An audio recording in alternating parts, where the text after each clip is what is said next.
எல்லாருக்கும் வணக்கம். நம்மளோட முனிஸ் பிளாக்ல வர ஃபர்ஸ்ட் வீடியோ இது. எல்லாரும் சப்போர்ட் பண்ணி அவங்களோட ஆதரவை கண்டிப்பாக கொடுங்க. நம்ம பிளாக்ல எல்லாமே வரும், குக்கிங்ஸு, ஃபேமிலி எல்லாமே வரும். உங்கள் சப்போர்ட்டை கண்டிப்பாக கொடுங்க. சரி வாங்க வீடியோக்குள்ளே போகலாம். ஃபஸ்ட்டு தேங்காய் சட்னிலேருந்து ஆரம்பிக்க போகிறோம். வாங்க ஆரம்பிக்கலாம். இன்றைக்கி வெள்ளிக்கிழமை, அதனால் மங்களகரமாக நம்ம கற்பூரத்தை ஏற்றிட்டு தேங்காயெல்லாம் பொடி பொடியாக நறுக்கி வச்சுட்டேங்க. என்னடா தேங்காய் சட்னி என்ன உலக அதிசயமானு நினைக்க வேணாம். முதல்ல சிம்பிளாகவே ஆரம்பிப்போம் தானே ஆரம்பித்தேன். பொதுவாக நான் எப்போயுமே பச்சை மிளகா, பொட்டுக்கடலை, ஒரு 2 பல் பூண்டு போட்டால் எக்ஸ்ட்ராவே கொஞ்சம் டேஸ்ட்டாக இருக்கும். இன்றைக்கி நம்ம கடை ஸ்டைலில் கொஞ்சம் தண்ணியாகவே தான் வைக்க போகிறோம். எப்பவும் போல் எண்ணெய் ஊற்றி கடுகு, உளுந்து, கருவேப்பிலை போட்டு நம்ம தாளிச்சிக்கிறோம். பொதுவாக பார்த்து செய்கிற சமையலை விட அவசரமாக செய்கிற சமையலுக்கு ருசி அதிகம்னு சொல்லுவாங்க.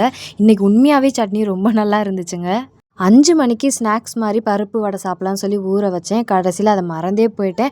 சரி ஒரு நைட்டுக்காவது சாப்பாட்டுக்கு வச்சுக்கலாம்னு சொல்லிவிட்டு அதுக்கப்புறமா அதை அரைச்சிட்டு வெங்காயம், கருவேப்பிலை, பச்சை மிளகா இது எல்லாத்தையும் கொஞ்சம் பொடி பொடியாக நறுக்கிட்டு பருப்பில் போட்டு நல்லா மிக்ஸ் பண்ணி ஒரு 5 நிமிஷம் வச்சுட்டேன். சோம்பு நம்ம சேர்த்தோம் சொன்னீங்கன்னா கண்டிப்பாக டேஸ்ட்டாக இருக்கும். அப்புறம் தேவையான அளவு உப்பு போட்டு நல்லா மிக்ஸ் பண்ணி வச்சுட்டேன்.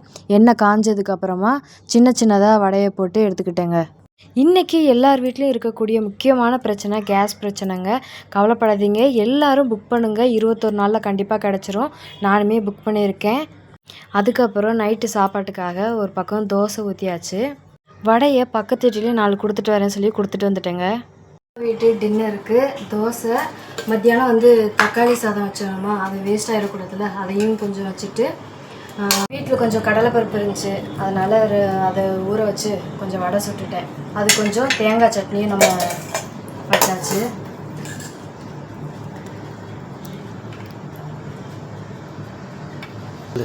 தோசைக்கும் தேங்காய் சட்னி ஆச்சு, வடைக்கும் சட்னி ஆச்சு. இன்றைக்கி ஒரு வழியாக நம்ம டின்னர் முடிச்சாச்சு. உங்கள் வீட்டில் என்ன டின்னர்னு சொல்லி கமெண்ட்டில் சொல்லுங்கள். பிடிச்சிருந்தா லைக் பண்ணி சப்ஸ்கிரைப் பண்ணுங்கள்.